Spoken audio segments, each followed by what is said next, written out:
In this video, we're going to work out the volume enclosed by these two planes. So looking at this plane, the equation for this plane is given by this, and this plane here is given by this. So let's build up an understanding of what it means to have two planes. So imagine you've got a vertical sheet of paper here. So along this vertical sheet of paper, x would be 0. So this vertical sheet of paper would look like this: z. So the z-axis, this is your z-axis, and the y-axis, well, this is your y-axis.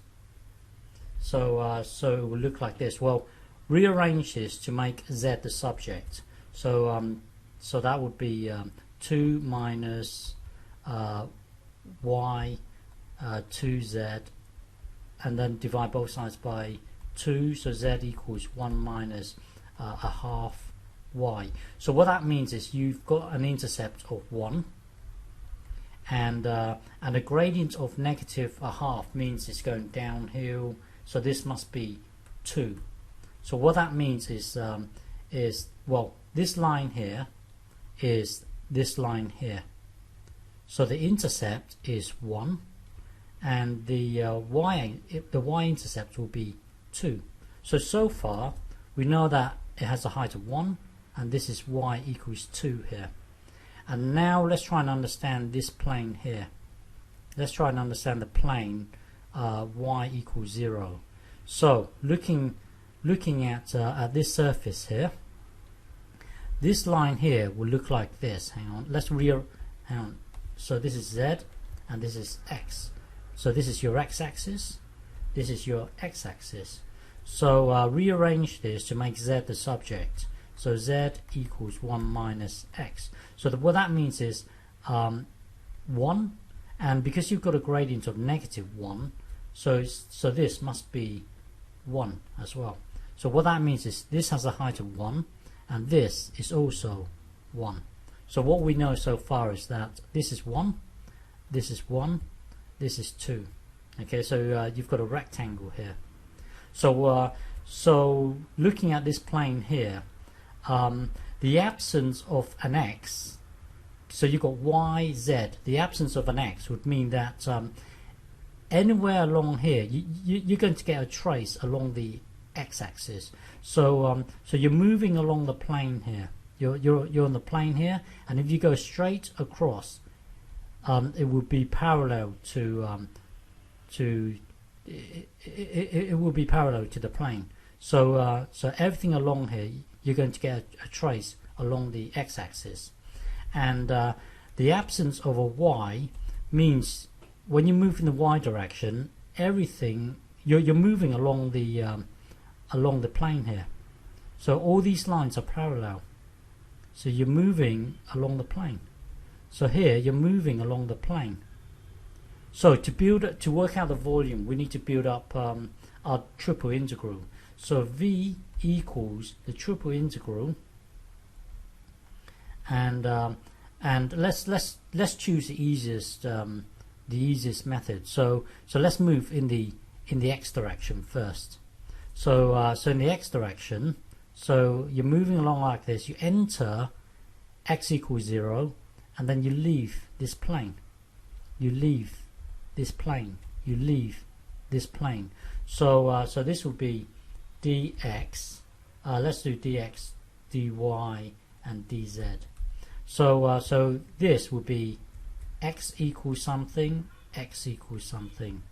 Y, well, this would be y equals something, y equals something, and then z equals something, z equals something.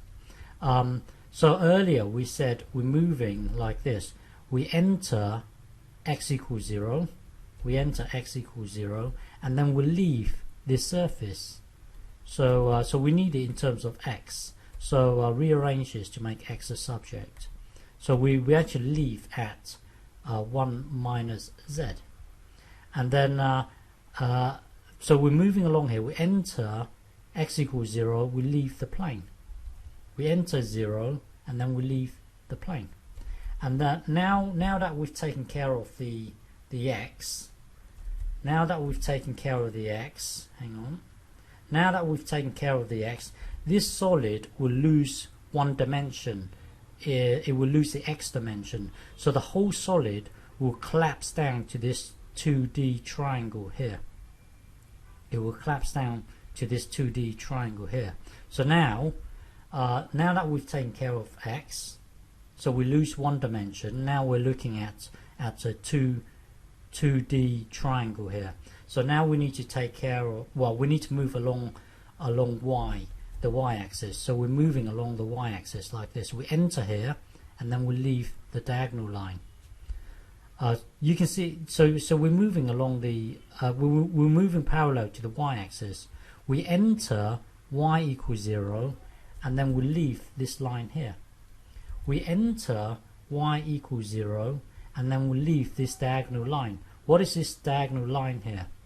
What is this diagonal line in terms of y? So let's rearrange this to make y the subject. So y equals 2 minus 2z. So we leave 2 minus 2z. So we enter y equals 0, and then we leave that diagonal line. We enter y equals 0, and then we leave the diagonal line.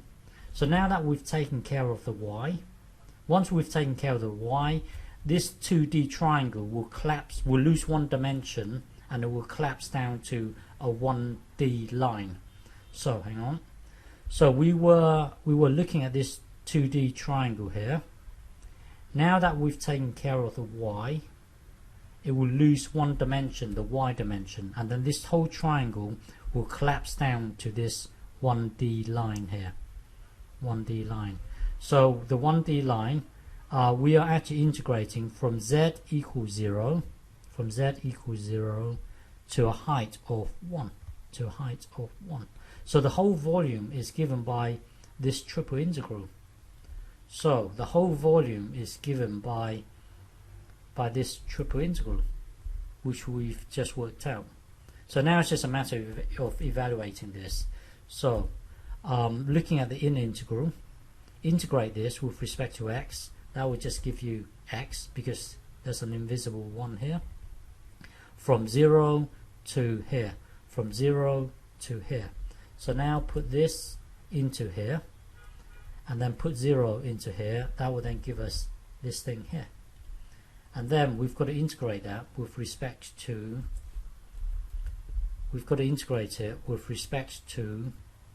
y. So when you integrate this, it will be y. When you integrate this, it will be zy, from 0 to this thing here, from 0 to this thing here. So now put this thing here into here, and put this thing here into here. That will then give us this whole thing here. And then tidy this up. If you multiply this out, that will then give you this, and then tidy this whole thing up.